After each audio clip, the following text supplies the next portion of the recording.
Well, does this count as the Clinton body count or a new one called the Comey body count? I'm not really sure. Uh, what is this? Got an ad pop up. Collective-evolution.com is where the story is. I got a pop up here. The Contact E experience with Susan Mainwich. Explore the most in-depth study ever done on contactees. Start your free trial to CETV to watch the 1-hour interview. No, I think I'm just going to do the story for now. Journalist who broke the story of Mueller deleting text messages dies suddenly. Oh, she's probably an old woman. No. Born 1992, died in 2018. In brief, the facts: Bree Payton, the journalist who broke the story of Robert, I thought it was Comey. Sorry about that. Comey body count. This is a Mueller body count. The journalist who broke the story of Robert Mueller's team deleting text messages died very suddenly of a mysterious illness. Reflect on: can we look at these incidences based on the facts as well as by recognizing patterns before we jump to either accept or reject possible explanations? Editor update January 3rd. That's when I'm doing this. We have made a slight change to the title of this article from mysteriously to suddenly, as social media comments reflected people were not reading the facts laid out in the article and instead simply reading the headline. This led to falsities being spread about the story, including that it was fake news. Nothing in the story has changed, as the facts are the facts. So here it is. Bree Payton was a writer for the conservative online news magazine, The Federalist, and a guest commentator on the Fox News Channel. And she was actually a rising star. Quote, from the moment we started talking, I realized she was a potential star. Ben Domenech, the publisher of The Federalist, said in an essay on Saturday. She was raw, yes, but that could be honed. She was eager to learn, to write, and to go places not because of ambition, but because she wanted to change the world. She seemed unafraid to take on things that mattered, including breaking the hard-hitting piece Department of Justice destroyed missing stroke page text messages before the IG could review them on December the 13th, where unlike the mainstream media, who later focused on the idea that there was no evidence that these text messages were deliberately destroyed, Payton leaned toward the conclusion that there was criminal intent in these deletions, a notion supported by Donald Trump.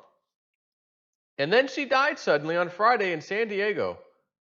She was 26 years old. I don't have any definitive proof for the notion that Payton was killed because she was going to disclose some type of sensitive information against the deep state. However, it must be said that the cause and circumstances of her death are befuddling enough for one to consider such an idea. My only intention is to explain the facts and allow you to draw your own conclusions. Timeline: Wednesday, December 26th, Bree Payton, who lives in Washington, was in San Diego to be a guest host on a show on the One America News Network.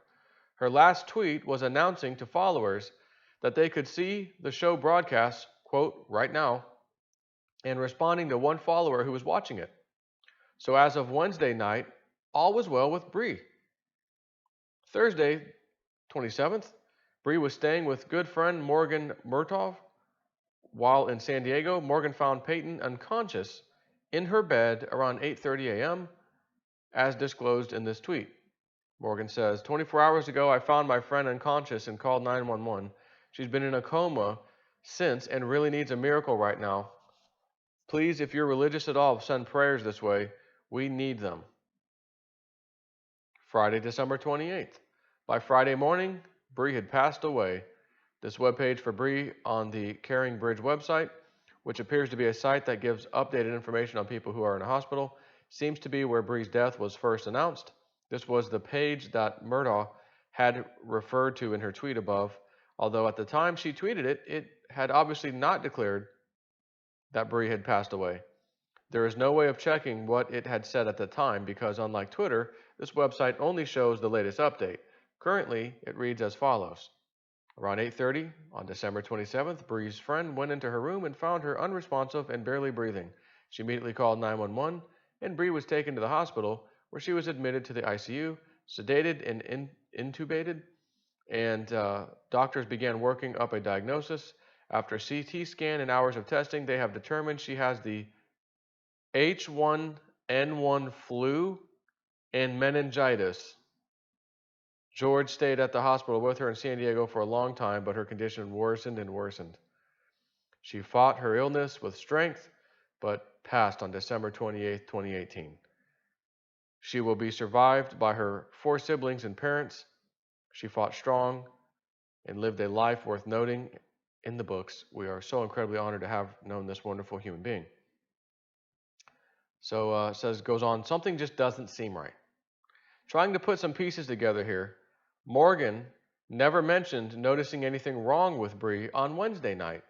So we are left to assume that a healthy, vibrant 26-year-old girl became fully incapacitated during a night's sleep without showing any prior symptoms, and then was dead 24 hours later with doctors saying that she had the swine flu and meningitis. Surprisingly, a New York Times obituary for Bree Payton said that Miss Payton had the H1N1 flu, also known as the swine flu, and encephalitis, according to her family. So is it encephalitis or meningitis? And what is the actual cause of her death? One of these ailments or the H1N1 flu? I've not found an answer to this. While the cause of death does not seem to have been determined, several mainstream media outlets are taking the opportunity to use this to subtly warn people that they should remember to take their flu vaccine, which includes an H1N1 component. The way mainstream media writes about this story is to ask how she died, mention and go into depth about the diagnosis and the story of the H1N1 virus, talk a little bit about her life, and then leave the initial question unanswered. They sway the typical mainstream reader to believe she died of the H1N1 virus without really saying it. Some hypothesize that Bree Payton might have actually taken the flu shot, and that led to her illness. But this tweet from her a few years back makes it highly unlikely that she would consent to any vaccine. And they quote her tweet at LA Times, whooping cough, state urges more people to get vaccinated. And she goes, no, vaccines are from the devil. Now, unless you might argue maybe she's being sarcastic, vaccines are from the devil, Bobby Boucher, meaning she is okay with vaccines. So a little bit more of the article. If you want to read it, I'll post the link. What was the thing the Rockefellers? Remember they had a patent? It wasn't H1N1. Remember they had a patent on like a disease. Rockefeller patent on disease. What was that about? Zika. That was Zika virus. Background on the Rockefeller Foundation, 1947. Rockefeller patent shows origins of Zika. Who owns the Zika virus? Global Research, Rockefeller. Yeah, so that's not H1N1, but it made me think about that. Like, wait a second. So yeah, we do not vaccinate. Myself, my wife, our kids. Ashley, I think, is the only one that's not vaccinated at all. Our twins, which they were born in 2006, had a few vaccinations because we were on the fence, mainly me. My wife was like, no, don't do it. And I was just, I got scared by the doctors, effing doctors scared me into a couple of them or something. So both of our twins get sick immediately upon getting those vaccines, by the way. We asked the doctor, well, it's just a coincidence. The vaccines don't make you sick. You can't get sick off them. It's, dead virus or whatever. Well, then how did both of my kids at the same exact time who were healthy and fine the next day after getting the shots get sick? Well, it's just a coincidence. And we went back to one of them at one point. It's their 18-month checkup. We got our shots ready. No. Can you tell me what's in that shot? No, but when the nurse comes in, she can tell you. Okay, nurse comes in. Can you tell me what is specifically in this shot? I don't know. You'd have to go online and look. You'd have to go look online and see what's in these. Okay, well, I have, and that's why I'm asking you, because the things that I see that is inside this shot makes me wonder why are we putting this in a human being? Because a lot of the stuff has nothing to do with the virus. I don't know, but if you refuse, we might have to drop you as a patient. Well, that's okay. Thanks. We just got a letter. We got a letter about a week later. We no longer want you as a patient. Thanks, actually. Thank you. Because from that day forward, mainly the day forward after my kids got their shots in the hospital or whatever, that's when I realized, shouldn't have done that. Now I'm pleased to say my kids don't have any, vaccine injuries or any kind of issues that usually go with that. And then we had Ashley later, 3 years later. There was not even kind of a question. Absolutely not. Don't put anything in that baby. No shots, no nothing. So, anyways, that's all I got to say about that. Take care.